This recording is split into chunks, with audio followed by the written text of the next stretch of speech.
Um, so remember, hey Chuck, I remember we were talking about these rappers selling a publisher,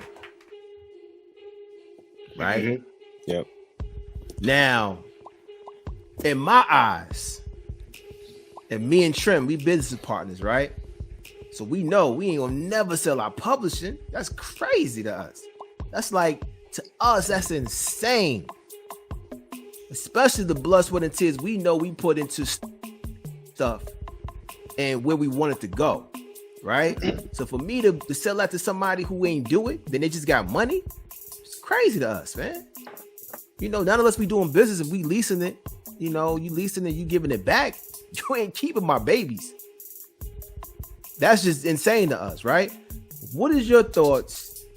And what is when you hear people saying, hey, I'm just going to sell my publishing as a financial advisor, what do you think is going on with that person, those artists? Subscribe for the very latest. Play, Daddy. I'm looking at it from the perspective of zeros and ones. Right. Where are you gonna do it? Like, as far as is your publishing? Okay, so let's just say, for the sake of numbers, it's valued at $100 million, right? Mm-hmm. And let's say your current net value or your net worth is anywhere between 25 and 30 million, right? Cool, it'll make you 100 million, but what is your game plan afterwards? What does that number look like? Because selling and publishing, and we're talking about business move, we're gonna take away the emotional attachment from it. Mm-hmm. Business move, you moving that money. Are you gonna take that money and just say, oh, I want to add it onto my lifestyle and my net worth, or I have this money, I have an exit plan? Because it's always you're always building for an exit plan. So let's just say hypothetically they selling their publishing because they don't want to perform, they done with music, and they just want to live a normal, comfortable life. They're gonna take their money out and just live off of that for the rest of their life. Mm-hmm. That's what that looks like. They okay with giving that up because they saying they just want to get back to this type of lifestyle. That's the exit plan. It's all about designing the exit plan, and it's got to look right for you. So I would say yes, and I would say no. No, because if you're just looking at it just to increase your net worth or to make more money, for what? Is it going to make more money on top of that? Is it going to, are you putting it in something where it's going to make money? Or you just want the cash. You wanted the cold hard cash. If that's the case, no. I'm gonna say no. Don't do it. That's a dumb move. But it has to make sense. Are you living off this money, or are you taking this money and you know that you can triple this money on the other end of it? Because I get that it's your baby. I get that the product is your baby, and you put your blood, sweat, and tears to it. But I ain't gonna hold you. If I put my blood, sweat, and tears to somebody, and somebody said, "I got, 900 mil for you. Here you go." I can make 900 mil go float up. Right, and that's what I was thinking too. I was like, well, you know what? Maybe they just want to take this money because in the age of streaming, the song, the music itself is just the streaming is not worth a lot, right? Mm-hmm. But in the age of music licensing, that money is worth way more than $900 million. Yep.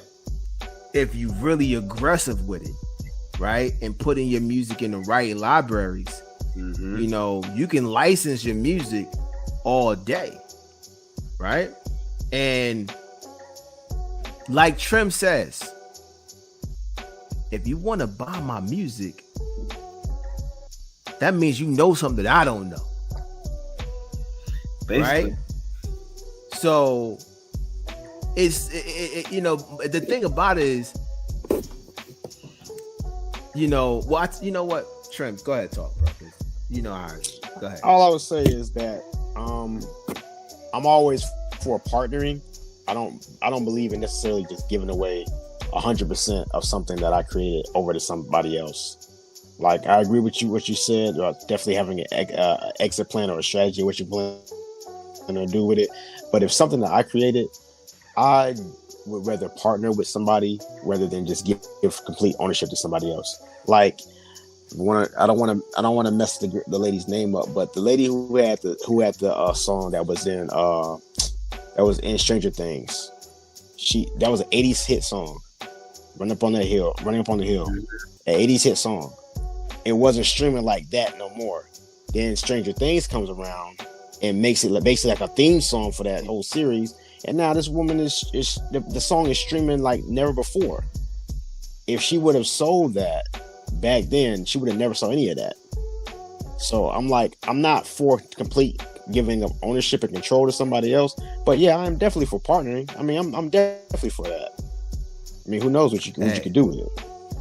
Hey, Antoine, I'm gonna give you another example, right? We all know who Pusha T is. You? Shout out to Earn Your Leisure, because I heard the story on Earn Your Leisure. It's a good Pusha T episode. Y'all need to go check that out. Assets over liabilities from Earn Your Leisure. Yeah, Earn Your Leisure, yeah, then. Right? So Pusha T, for those who don't know, Pusha T, the clips were offered $1 million to do the jingle for McDonald's. Mm-hmm. Ba-da-ba-ba-ba, I'm loving it. But what Malice and Push was doing, they just had a rap that was like, whatever, I'm loving it. Da-da-da-da-da-da-da. I'm loving it, right? Now, I don't know where it came to where it was like it switched. I think what happened was that Justin Timberlake came. They hired Justin Timberlake to come in and change it into ba-da-ba-ba-ba. When Justin had it, Justin, from in my personal opinion and what I feel what happened, Justin owned that.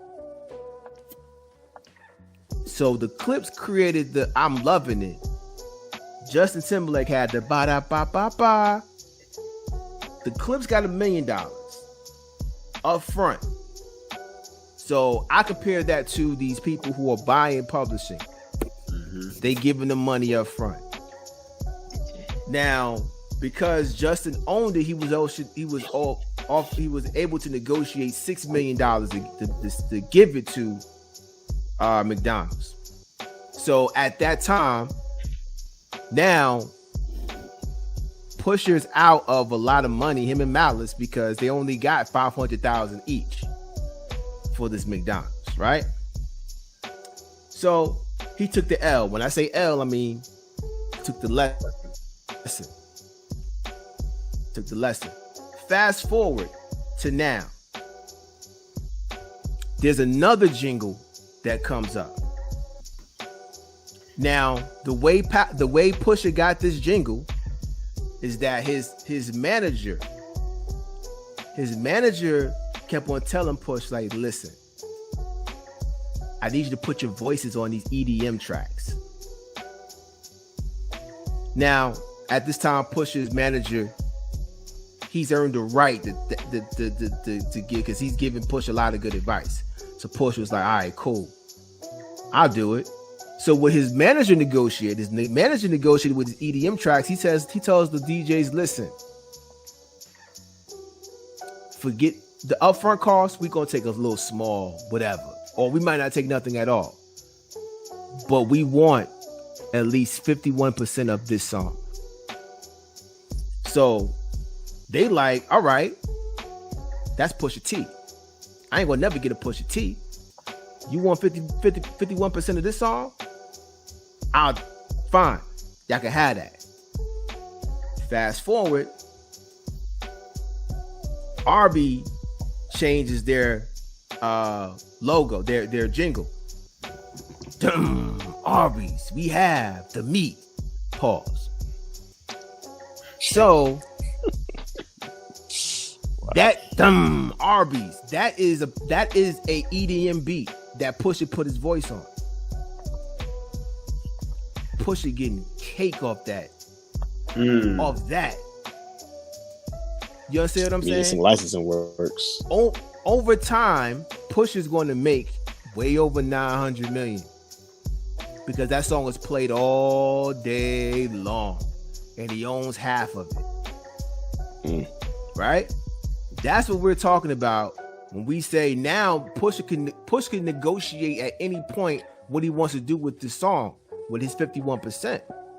So when these people come and buy it, now your kids can't get nothing off these songs no more, and they can place them anywhere they want to place them. They can put them because here's what people don't know is that the online space, like this YouTube, this world, is going to change probably another 2 years.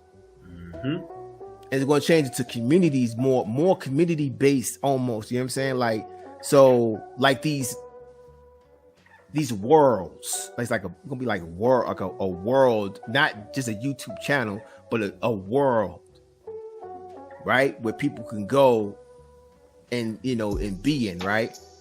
So in any of these things, they could take their songs and put them in these YouTube spaces wherever they want. But these people can't do nothing. They got their upfront money.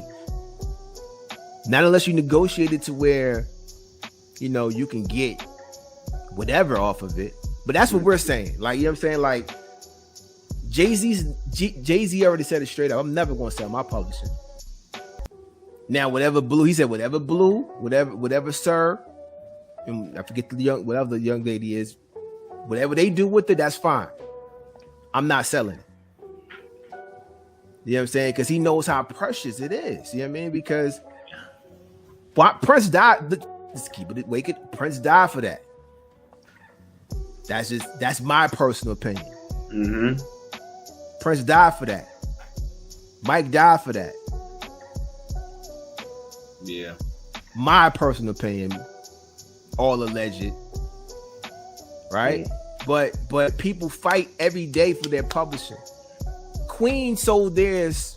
What must Queen sell theirs for? I don't know, but in the billions. That's crazy. In the billions. They still stream. And Queen's publishing is way up telling them songs. They got like 4 greatest hits double CD probably. You know what I'm saying? Like, it's crazy. Right. But that's what we say that. But you know, because I get what you're saying too, though. Like, if you're public, here's the thing: if you don't feel like you're gonna get, if you're not gonna be aggressive and get into the space where you can, you know, place your songs and do, or if you just don't know, you know. But like Trump said, ask that question: why do they want my songs? Why? Do they have something down the road that I don't know about?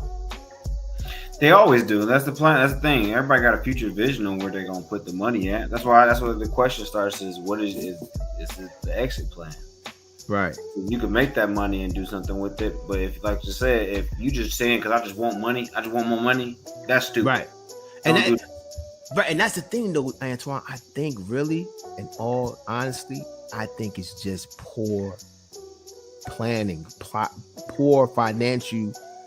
I agree. Investments, poor, just not investing in money. Because, like Trim said, like, yo, like you've made money over the time. Like you made money. Why would you sell that? Like you don't need a whole bunch of money. You know what I'm saying? You should be able to make that money. It's like if they needed money, they don't know how to get in the car and drive for Instacart or Uber Eats. So yeah, there you go. Yeah, those are people who, in my personal opinion, just from outside looking in, unless they got something else we don't know about, those are people who don't got the business acumen and only know that they have value in that, and so they're just gonna cash it in immediately. That's same people who get stock value and then try to cash it in immediately. Right. Keeping it in the stock value. Antoine's a lot of them, brother. I'm talking about a lot.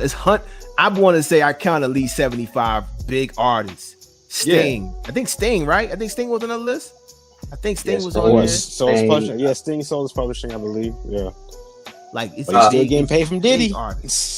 But yeah, you know. But yeah, just actually, John Legend talked about this. He treats it like it's he just does it in terms. He just like, as soon as it kind of starts, he does the numbers. He's like, all right, man, my songs ain't really been played like that. That's a bet. And I got a couple of business ventures already in the works, like already have traction. He just need more capital. So he's like, all right. Well, I'll sell a portion of my publishing for a set amount of years. And they come back to me, and during that time frame, it's because y'all tend to have the same alignment. Okay, you want to make money off my music. I need the capital to get some other ventures going. Right. You get this music hot again. By the time it come back to me, cool. We can keep this thing going. That's a wonderful plan. I'm subscribing to that channel. Yeah, Straight up all day. That goes back to business acumen and understanding the business versus somebody who just got a hit song playing on the internet and they just like, oh, I'm rich now and that's it. I got to keep this lifestyle up. I ain't going back. Right. Yeah. Right. Exactly. But you know, it's only one family that I was like, you know what, they were good with that. That's Juice WRLD's family. They sold theirs. They got a grip. They got a grip for that. Juice WRLD's. Oh yeah, you're right. Oh, ooh, nice. Like 9 figures, something like that. Mm-hmm. You know. So I'm like, you know what? He's not here. That's what the music is for. You can do what you want to do with that. You know what I'm saying? So it's here for y'all to, you know, to do what you want to do with this. I approve with that. But I just wanted to get your comments on that, man, because at the end of the day, it's young artists out there that are going to be in a position to sell their publishing, and I hope that they click on this one day and say, hey, you know what? They heard Antoine said that. You know what I mean? Like, all right, let me put that back in the back of the head real quick. If that ever comes up. So shout out to y'all, man. Shout out to you for that was a good answer. Very, very good answer.